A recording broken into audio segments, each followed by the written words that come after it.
Hindi nakikita.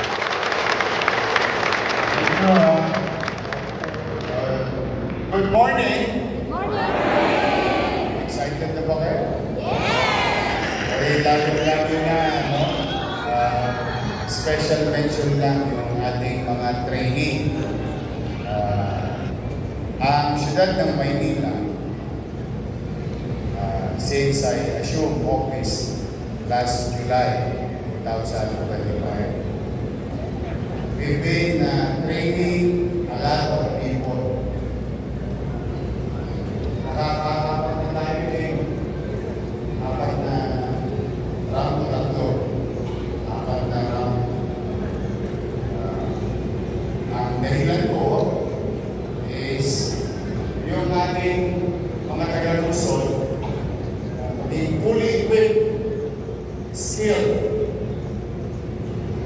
Habang sa kanan ay pinalalakas ko yung mga pulisya rules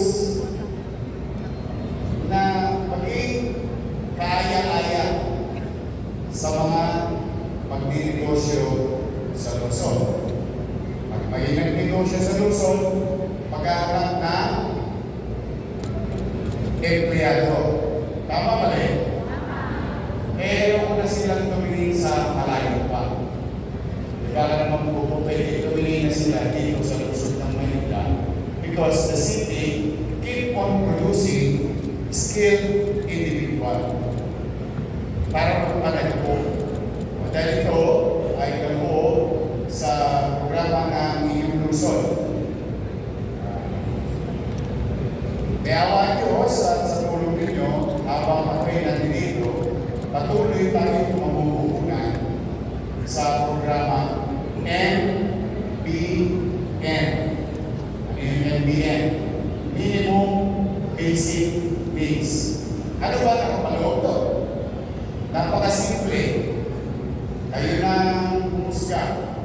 Pinasimple mo ang pamamahala. NBN, education, healthcare, housing, and jobs. Yeah. Yung ba'y kailangan ng tao? Yung ba yung pangunahing pangarap ng isang tao? Magkaroon ng sarili, masisilungan. Ang tatay nanay, magkaroon ng oportunidad na makapaghanap buhay. Yung anak, habang nasa trabaho, yung magulang, ay nasa loob ng maayos, moderno, fully equipped na paaralan. At pag ang buong pamilya nagkasakit, may maayos na ospital. Kompleto na ang regalo. Kaya bakit nyo lang naisip ko dahil hindi naman kayo sa inyo yung aking nakaraan at kung saan ko nanggaling. At yun din, tulad ng mga nanay natin, ay pinangarap ng nanay ko. Kaya yung pangarap ng magulang ko, para sa kanyang mga anak pala, walang mga. Kasi ako'y solo tagapagmana ng malaking lupain sa mundo. Asyendero kami, bulubundukin at uusok pa. But then again, yung pangarap na yun din ang pangarap ng mga. Kaya, gusto kong ipagpapuri ang ating MDSW sa Luzon ng Maynila. 10 na mga kasama ni Direktor J. De La Fuente.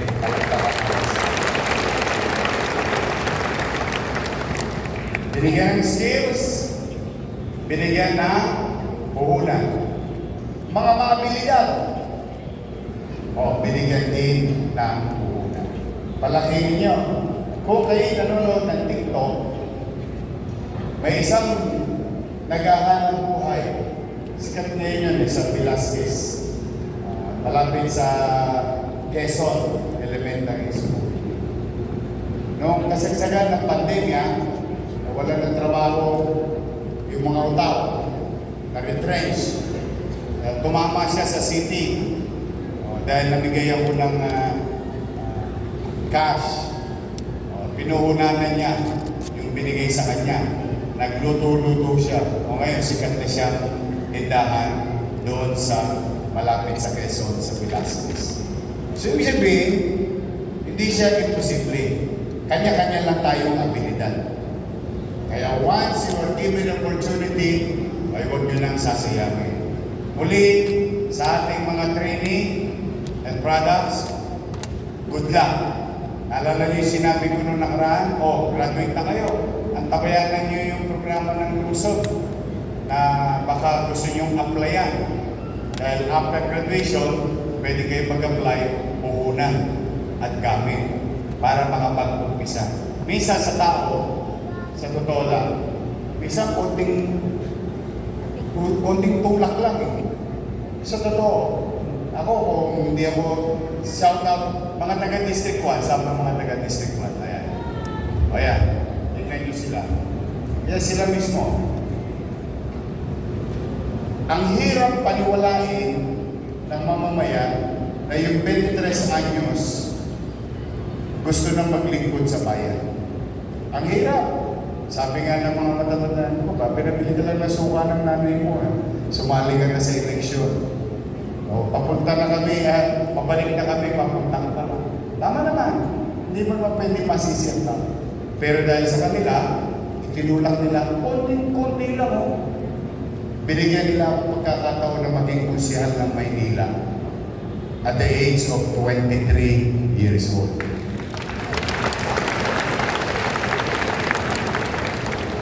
Yung konting tulak nila sa akin yun, kita ninyo, salamat naman din sa inyo. Ito ako ngayon sa harapan ninyo. So the point is, it is not impossible. Mahirap, hindi madali, pero hindi siya imposible. Kaya, kumanatag kayo, mga nanay at tatay ko, at mga batang Maynila, hindi ako titigil. Kahit gabi, gagawin kong araw. Ang araw naman, sana walang baha.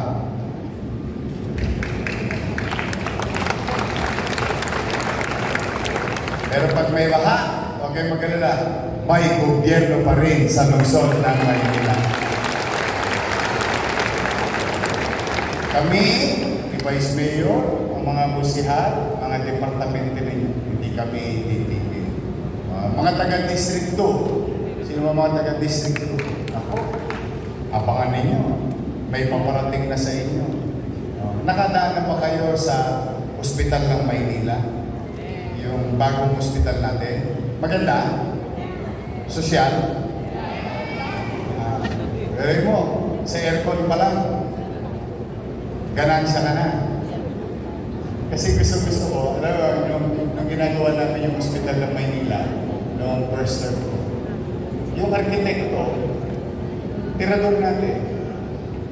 Kasi minumuestra ko sa kanya ano itsura ng Makati Med, saka St. Luke's. Pinamuestra ko sa kanya, lahat. Pati ali, pati yung operating room. Sabi, Sir, masyadong mahal, masyadong maganda para sa isang public hospital. Ano naman, kantin, doesn't mean anything. Sabi ko sa kanya, you know, that's the difference. Nung araw, maaari, hindi naman kita masisi, mas matanda ka na sa akin dito sa gobyerno. Sanay na kayo ng paggawaing bayan, mema lang. May magawa lang. Tapos, tsak-tsak. Tsak-tsak. Ayos na. Sabi ko, no, the people deserves better. Total, mahirap gawin. Madali bang magpagawa ng eskwelahan? Hirap. Taon. Miminsanin mo na lang, itama mo na, at pangmatagalan na. Nung matapos, isinama ko siya. Sabi ko sa kanya, biniro, tingnan mo ito. Ito yung pumapasok ka pa lang, kumagaling ka na.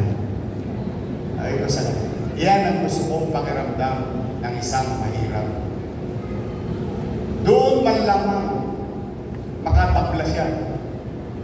Yung natitikman ni Jaime Zubel de Ayala, matikman ni Juana at ni Pedro. Ngayon, paano tayo magbubuti sa susunod na salapi na darating sa atin para bumili ng equipo, gamot, doktor, nurses? Ayan ang susunod natin po problemahin. Pag nadali natin yun, paano natin tuturuan? Yung doktor, yung nurse, yung gwardiya, na mas masungit pa sa doktor.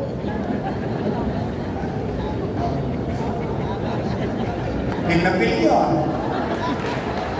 Okay, mag-alala. Pare-pareho tayo nakaranas to. Ganun din naranasan mo nung araw, mas masungit pa yung sasalubog sa iyo. Pero yung may tama ka na. Tsaka sa gilid. Paano natin tuturuan yung doktor, yung nurse, non-medical practitioner, sa loob ng health center, sa loob ng ospital, na pakitunguhan ang tao? Yun na naman ang gagawin natin susunod. Kasi sabi ko sa kanila, ang taong may sakit, eto, itama nyo nga ako kung mali ako, kasi makakala nila binubola ko sila pag kinakausap ko yung mga doktor or nurses na itama nyo nga ako. Ang paniwala ko, mahirap ka. Pero ang taong may sakit, walang matatanggap na katwiran. Kasi nangingibabaw yung nararamdaman niya. Tama mali? Nagtetengang kawali ang tao, hindi dahil sa gusto niya magtengang kawali. Ang gusto niya, masakit na yung appendicitis ko, puputok na, no, ano ba, hindi mo ba ako isasama? And so on and so forth. Tama ba? Kaya hindi maintindihan. Hindi dahil sa makulit yung pasyente. Hindi dahil sa mainipin ang pasyente. It's just that ang pakiramdam ko, mo ba ako mahirap ayaw ko na akong asikasuhin. Kasi napapanood ko sa television, sa teleserye, kapag pumapasok ang pasyente, alagang parko. Sa television yun. Kasi konti lang ang pila. Tama mali? Kaya sabi ko, no matter what, whether kasalanan ng pasyente, the way yung attitude niya, o hindi, sabi ko, alam niyo minsan, sa totoo lang, pag gumiti kayo mga doktor, mga nurses, magaling na kami. Sa totoo lang. Ko, ganda-ganda ng nurse. Tapos yung itsura mo, kung madali mo yung nurse, para kang tumama sa loto. Di ba gumagaling ka na? Kaya ako takot ako sa injection. Alam niyo ba takot ako sa injection? Tatlo lang ako takot. Height, multo. Kasi napapanood ko ng bata, pag tumatakbo ka, yung multo, malas na uuna pa sa'yo.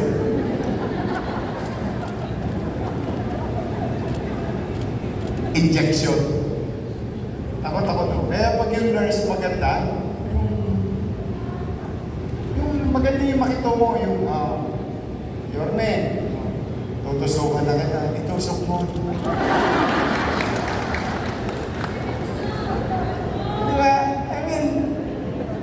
Yun yung kakaiba.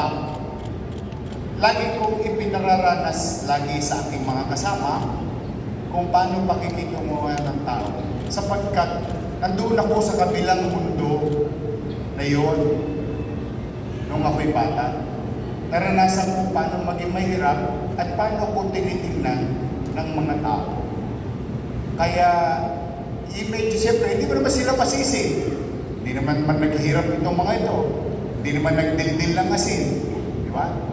Kaya sasabi ko, bisan sa pakikitungo na. So, kaya ko yan naikwento Kasi sa ospital ng Tondo,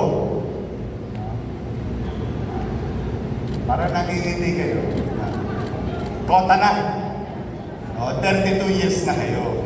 Kaya magtatayo tayo ng bagong ospital ng Tondo. Noong pinatayo yun, I think it was Mayor Lim, no? Nagpatayo 32 years ago. Medyo maliit na. Dumadami na yung populasyon sa distrito. Kaya, nakabili tayo ng lupa, di ko alam kung napansin nyo na. May dinurog akong building sa Abad Santos. Kasi binili ng syudad ng Maynila yon sa Department of Finance. Pero nyo, wala na tayong pera, nabibili pa tayo ng lupa. Kasi, ang paliwanag ko sa Department of Finance, sabi ko, pangarap ko magtayo ng ospital sa Tondo, sa Austin, kasi masyado nang maliit, masikip, walang kambyada, hirap na hirap pumasok yung tao, nag-overflow sa Abad Santos. Sabi ko, ang problema ko, wala naman akong pera. Kasi walang pera ang syudad Talagang ang saranggola ko, boka-boka Sabi ko sa kanila, pwede ba? Total, gobyerno kayo, gobyerno kami, iisa katawan, magpalitan na lang tayo ng cash. Mas madali, walang hoyo. Hindi kami makukulong gobyerno sa gobyerno nag-uusap, kailangan nagkatutungan pa ba? Hindi naman pa pasayo. Tama mali. Dahil mangyari ba? Sabi ko, pumayag. Sige, magkano mo bibili? Sabi ko kung ano yung naitala dyan, hindi ko natatawaran. Ba't hindi mo tatawaran? Kasi baka pwede bubuhayin ko. Anong ibig mo sabihin? Drops. Hulugan. Sabi ko, you have a bad asset, non-performing, the City of Manila will acquire it, then it will be erased in your books of account of these bad assets. And now we're going to convert it as a performing asset to be of service to the people of Manila. Totoo po yun, nag-English ako. Then they realize, now it makes sense. So that's why, I'm proud to say, mga taga-distrito, may sarili na kayong lote. 1,060 plus, 1,900 square meter, kumpara sa 500 square meter nyo sa lumang ospital. Tapos, 7-story.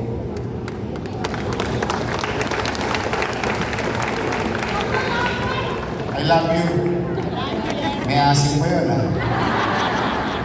Sarap pang sigang nun, ngayon, ang good news, nagawa na yung design, approved na yung design, meron na tayong lisensya, o what you call PTC, Permit to Construct, galing sa DOH. Ibig sabihin, approved na sa kanila yung buong design. Ang kulang na lang, tsape. Sabi ko sa inyo, yung pera mawawala, pera dadating. Lalo na sa gobyerno. Gobyerno, ang sarap. Bakit? Yung tao, kailangan pumasok 8 oras para magkatsape. Tama mali?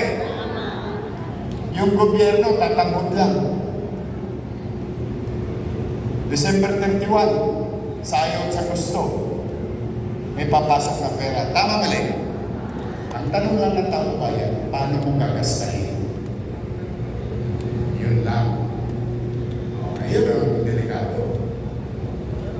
Kung medyo makati ang kamay, ang sino man, malamang. Pero kung masino,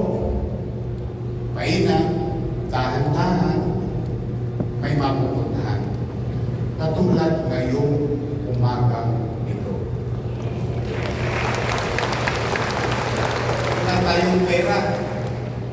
Si Yorme, kwento ng walang pera. Pero pagawa dito, pagawa doon, bigay dito, bigay doon. Kayo rin naman magtataka. Ito ko nagtataka. Bakit nakakaya nating maitawid?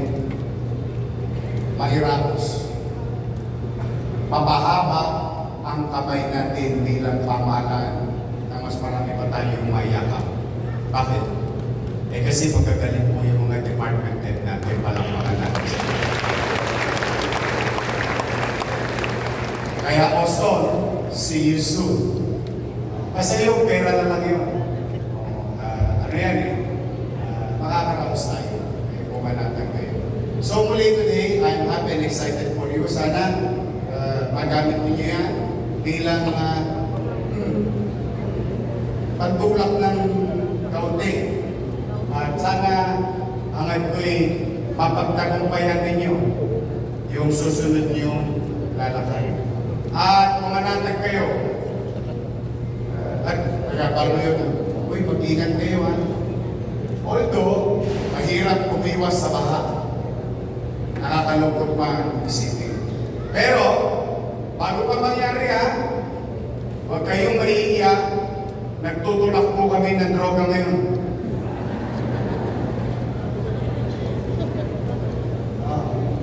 Ang pangalan, doxycycline. Okay.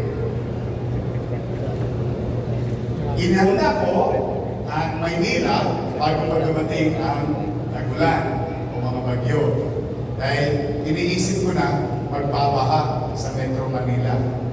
So my point is, available sa Cell Center at saka sa ospital. Tumira na kayo. Ibiyahe nyo na.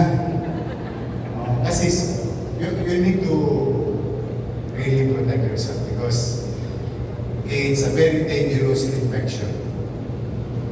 Samantalang nung araw, ewan ko ba, talagang panahon, pabago-bago. Nung araw, ginagawa pa namin diving board ng baha. Di ba? Kaya may kanta nung araw ng panahon, yung isang kumandidatong presidente, tayo sunod doon. Nakaligo ka na ba sa dagat ng basura? Kasi totoo yun, ginagawa natin yung swimming pool yun eh. Tapos, alala mo yung alulod? Yung alulod? Ay, lalo na yung apartment, maganda alulod dun eh. Yeah. Kasi pag squatter, buong na, dire-diretso. Pero yung alulod ng apartment, yung medyo may yayamanin. Maganda yun. May tubo. Di ba gagawin yun? Eh, magpupunsa, may tayo pala ng pusa sa ito. Naalala niyo yun? Shoutout sa nakaka-relate.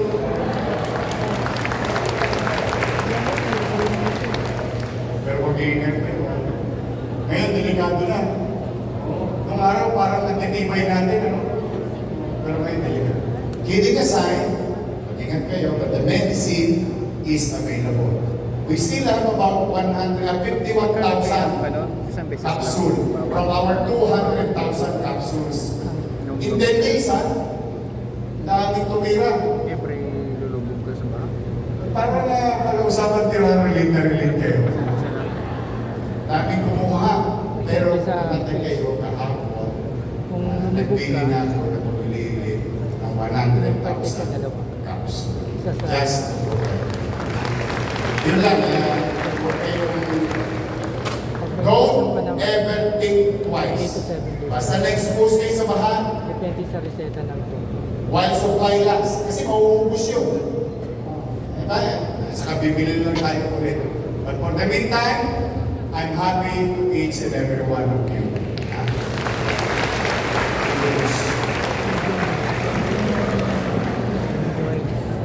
Mag-iingat kayo at pumanatag kayo. Ang gobyerno ng Maynila, hindi kami perfecto. Pero, kung meron man akong maiuwi sa inyo ngayong araw na ito, pipilitin lagi namin maging masinop, mainam, at epesyente mapaglingkuran kayong lahat.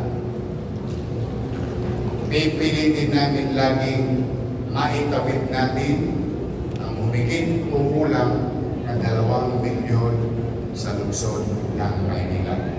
At habang gusto niyo, o dito na lang ako sa Maynila, dito tayo, huwag nyo lang entertainin yung chismis. Hayaan na natin sila doon. Sila na lang ang magsabunutan doon. Tayo dito na lang. Try to and help me by cleaning your household, by not throwing your garbage outside. You wait for the truck. I will send the truck to collect the garbage. Huwag kayong mainip. By having such community na malinis, maliwalas, para malaman sa mga apo at anak natin. Di ba luma ang Maynila? Punong-puno naman to ng kasaysayan at istorya. Yan ang yaman ng Maynila. Tayo ngayong mamamayan na to, na nandito, pilitin natin maging maliwalas at panatag ang ating lungsod sa pamumuhay dito.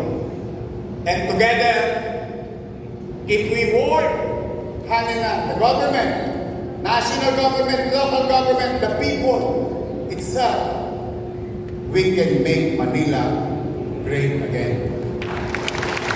Magandang umaga sa mga lolo at lola ko, shout out mga senior!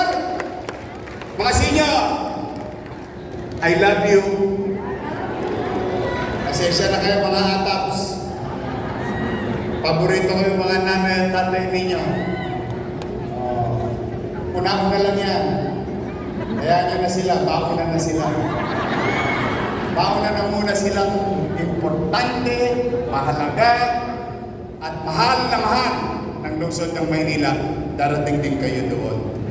Then that will be your turn again to feel the kind of love and focus. Magandang umaga, pagpalain